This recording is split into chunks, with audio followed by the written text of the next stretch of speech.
Kami dari kelompok 4 ingin mempersembahkan tugas video untuk memenuhi mata kuliah kali ini. Selamat menyaksikan.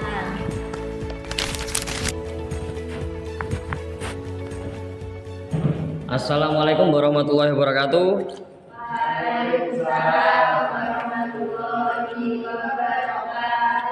Gimana kabarnya anak-anak? Alhamdulillah baik. Nah, pada pelajaran kali ini Bapak akan mengajarkan tentang fikih toharoh. Ayo satu anak dipersilakan untuk menuangkan masing-masing cup dengan air. Monggo satu orang.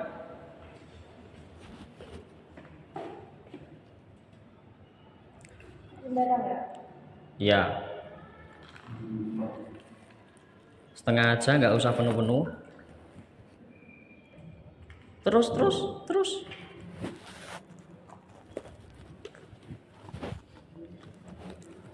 Kabeh.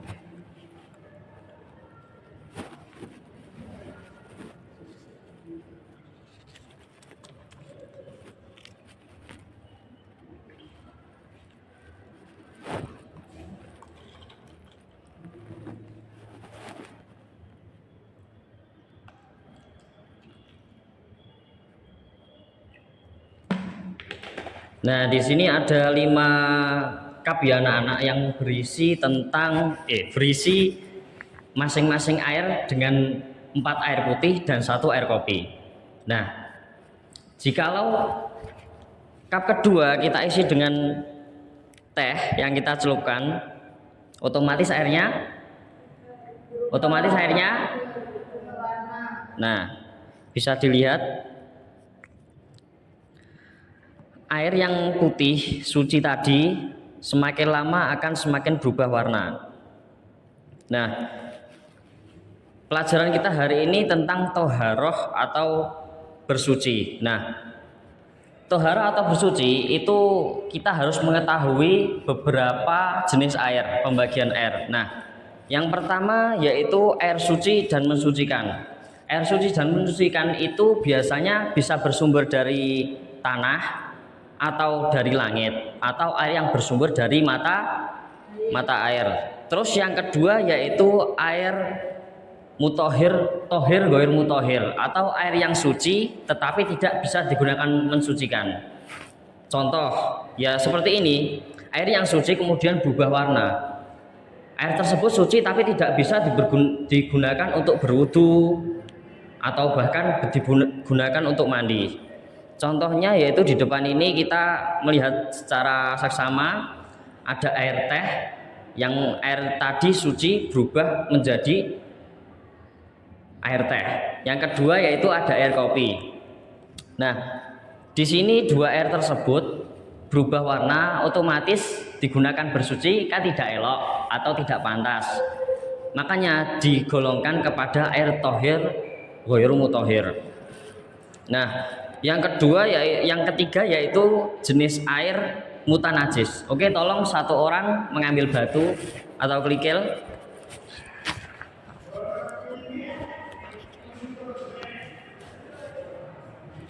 Nah, sebelum menunggu teman yang mengambil kerikil,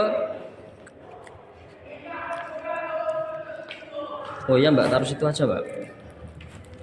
Nah, ibarat ini teres atau sombo yang biasanya digunakan untuk mewarnai makanan atau minuman. Nah, ibarat ini darah yang sudah dibekukan. Ketika darah itu dimasukkan ke dalam air yang suci mensucikan atau tohir mutohir, otomatis airnya akan berubah warna menjadi air darah. Nah, air darah ini itu dinamakan air mutanajis karena dia sudah kemasukan oleh darah. Nah, yang ketiga yaitu ini ya. Ini tadi udah diambilkan teman kita sebuah batu atau kerikil. Nah, ibarat ini sebuah kotoran hewan yang sudah kering. Nah, kotoran ini ketika dimasukkan ke dalam air, nah itu otomatis airnya menjadi najis. Meskipun secara dohir itu airnya putih, tetapi kalau sudah ada najis, kalau air tersebut kurang dari 2 kolah, maka air tersebut tetap dikatakan mutanajis. Oke. Nah, 3 R ini kita perlu mengetahui sebelum kita bersuci. Yuk, yang pertama tadi air apa? Tohir mutahhir yaitu apa? Air yang suci mensucikan. Terus yang kedua? Tohir ghairu mutahhir. Apa tohir ghairu mutahhir? Suci tapi tidak bisa sucikan. Terus yang ketiga, yang terakhir? Mutanajis. Air mutanajis yaitu? Air yang terkena najis. Oke, selanjutnya kita akan mempelajari jenis-jenis dari ketiga air tersebut. Kalau tadi kan pembagian itu, jadi kalau jenis-jenis itu lebih terperinci daripada pembagian. Kalau jenis-jenis yaitu golongan dari ketiga air tersebut. Yang pertama, air suci mensucikan. Air suci dan mensucikan itu biasanya kebanyakan air yang digunakan untuk bersuci itu bersumber dari tanah, atau biasanya orang menyebutkan juga bisa dari mata air atau air hujan, air salju, air sungai, itu bisa digunakan untuk bersuci. Terus yang kedua yaitu air tohir ghairu mutahhir, alias air yang suci tapi tidak bisa digunakan untuk bersuci. Contoh, air yang digunakan untuk minum, terus air teh seperti di depan, air teh, air kopi, air sirup, terus apa lagi? Susu. Air susu, terus apa lagi? Udah? Air kapan itu? Air teh gelas, terus marimas. Nah, itu kan juga termasuk. Terus yang ketiga yaitu air mutanajis, yaitu air yang terkena najis. Contohnya seperti di depan ini, air yang terkena darah, terus air yang kemasukan najis seperti kotoran cecak atau kotoran yang lainnya yang kurang dari 2 kolah, maka air tersebut dikatakan mutanajis sehingga air tersebut tidak bisa digunakan untuk bersuci. Oke, ada yang hafal niat wudu? Yuk.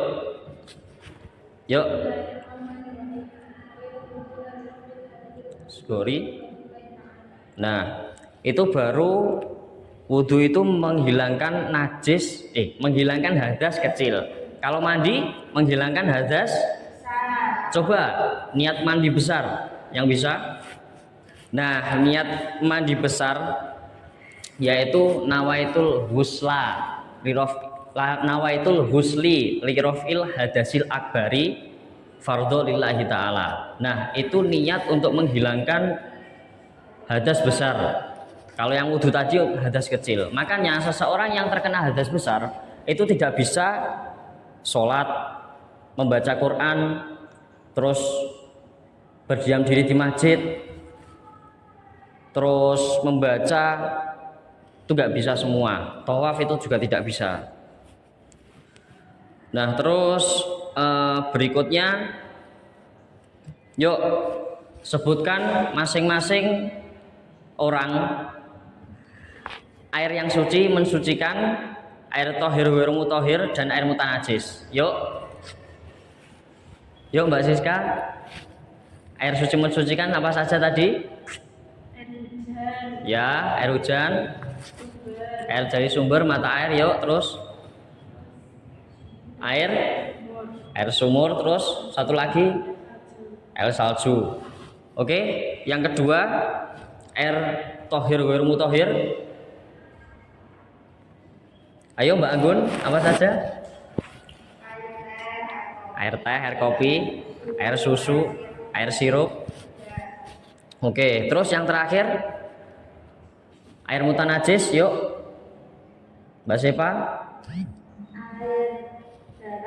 Air yang kemasukan darah. Terus Air yang dengan kotoran hewan. Oke. Air yang terkena upah-upahan. Oke. Terus apa lagi? Terkena nanah. Oke. Oke, terus anak-anak yuk sekarang bersama-sama menyebutkan air dibagi menjadi 3 apa saja? Tohir mutahhir, terus tohir, ghairu mutahhir, terus air mutanajis. Oke, ada yang ditanyakan dari sini? Monggo, ada yang ditanyakan dari pembagian air? Oke, Mbak, monggo ditanyakan Mbak Iva. Tanya Pak, bagaimana hukum air yang terkena atau kemasukan semut atau lalat? Nah, kalau misal air suci kemasukan semut atau lalat, atau bahkan air tohir ghairu mutahhir, contoh kopi tersebut kemasukan lalat atau semut, itu tidak apa-apa. Tapi dianjurkan untuk menjaga kebersihan. Kanjeng Nabi Muhammad mengajarkan untuk menjaga kebersihan. Sebenarnya tidak apa-apa diminum, tapi ya tergantung selera orangnya. Kadang kan orang itu kalau sudah kemasukan lalat atau kemasukan semut kan nggak diminum. Nah, tapi sebenarnya tetap menjadikan status air tersebut suci, boleh diminum, tapi ya tergantung, tetap balik ke orangnya. Begitu. Karena air tersebut itu karena lalat atau semut tersebut itu merupakan hewan yang tidak mengalirkan darah. Beda kalau cecak, ayam dimasukkan ke dalam kopi atau kan mesti kan mengeluarkan cairan-cairan itu toh. Nah, itu menjadikan najis. Nah, menjadikan air tersebut najis itu ya karena itu warnanya berubah, terus rasanya berubah, baunya juga berubah. Nah, itu. Oke, sudah? Jadi tetap suci meskipun semut atau lalat itu nanti mati, itu kan sudah menjadi hak. Ya, bagai. Ya, tetap suci karena semut atau lalat itu tidak merupakan hewan yang tidak mengalirkan darah. Itu alasannya di situ. Tapi beberapa riwayat dari Abu Hurairah itu menyarankan menjaga kebersihan. Enggak apa-apa tapi menjaga kebersihan. Terus, yuk pertanyaan lagi. Yuk kita selesaikan yuk. Ayo Mbak Anggun, monggo. Izin bertanya Bapak, air mutanajis itu bisa menjadi suci ketika kondisi bagaimana? Air mutanajis tersebut atau air yang terkena najis itu bisa suci ketika di dua kolah. Dua kolah itu ibaratnya ya kayak di kamar mandi masing-masing itu loh. Baknya itu kan airnya banyak. Nah, ketika itu kemasukan najis misal kemasukan kotoran cecak, itu kan tidak berpengaruh, tidak merubah warna, tidak merubah sifat, tetap suci, tidak merubah warna, tidak merubah sifat, tidak merubah bau. Nah, itu jadi airnya tetap suci. Kecuali air segini, air suci ini kemasukan kotoran cecak. Ini otomatis kan berubah warnanya. Tidak kurang dari 2 kolam. Lah segini doang kan berapa liter doang ini. Nah, jadi air tersebut dihukumi mutanajis. Tapi kalau lebih dari 2 kolam, otomatis air tersebut tetap suci.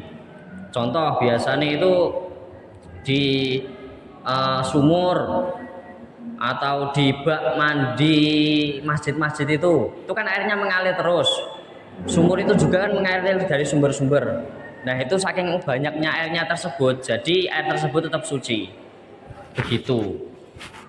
Contoh wes, tadi kan air suci mensucikan, tohir mutahhir tadi kan pembagiannya banyak.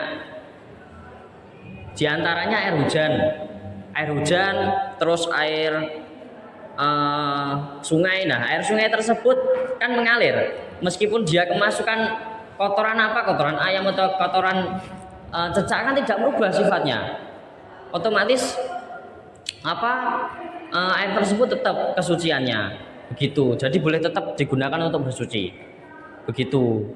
Berbeda kalau air sedikit kemasukan najis terus berubah warna, bau, rasa. Nah, itu baru dia dinamai sebagai air mutanajis. Oke, terus pertanyaan berikutnya. Ayo. Oh iya, Mbak. Apa perbedaan antara 3 pembagian air tersebut dengan air mustakmal? Beda sekali, Mbak. Kalau 3 ini kan pembagian air. Jadi kita perlu umat Islam perlu mengetahui ini. Kalau orang bersuci kan biasanya kan belum mengetahui sama sekali. Nah, pelajaran kita kali ini supaya mengetahui jenis-jenis air. Pembagian air ya 3 ini tadi. Tapi kalau air mustakmal itu berbeda dari tiga pembagian ini tadi. Air mustakmal yaitu air yang digunakan bersuci, yang digunakan ini tadi kan belum digunakan semua toh. Suci ini tadi cuma suci, mensucikan ini kan pembagian. Tapi kalau air mustakmal yaitu air yang digunakan untuk bersuci yang belum lepas dari anggota yang disucikan. Contoh, kita berwudu, gitu. Ketika berwudu kan pasti kan ketika kita membasuh dan mengusap, itu pasti kan ada air yang jatuh. Nah, itu dinamakan air mustakmal. Tapi ketika air yang kita gunakan untuk wudu kan biasanya kan habis wudu kan masih ada menempel-nempel. Nah, itu belum bisa dikatakan mustakmal. Jadi intinya mustakmal itu berbeda dengan tiga air ini. Mustakmal itu timbul karena air suci ini digunakan untuk bersuci. Makanya disebut air mustakmal, air yang sudah digunakan untuk bersuci. Kalau belum lepas dari anggota yang disucikan, berarti namanya belum air mustakmal. Oke, sudah? Oke, pertemuan kali ini semoga bermanfaat. Oke, yel-yelnya kemarin sudah saya kirim share di grup. Monggo dibuka, dihafalkan. Sudah hafal belum? Lumayan. Sudah, Pak. Ayo yang sudah, yuk, mulai yuk. Ayo, 1, 2, 3. Jenis Air ada 3. Air tohir, mutahhir. Air mutahhir dan air mutanajis. Bila hendak bersuci, pilih yang bersih murni untuk wudu dan mandi agar suci diri ini. Oke, tepuk tangan buat kita semua. Oke, pelajaran kali ini kita akhiri. Semoga bermanfaat dan semoga jenengan semua, anak-anak semua bisa mempraktekkan, bisa mengetahui dan bisa mengaplikasikannya. Yang mulai dari air suci tapi tidak mensucikan, tohir ghairu mutahhir, dan air mutanajis. Oke, cukup sekian dari saya. Ada kurang lebihnya mohon maaf. Wassalamualaikum warahmatullahi wabarakatuh. Waalaikumsalam.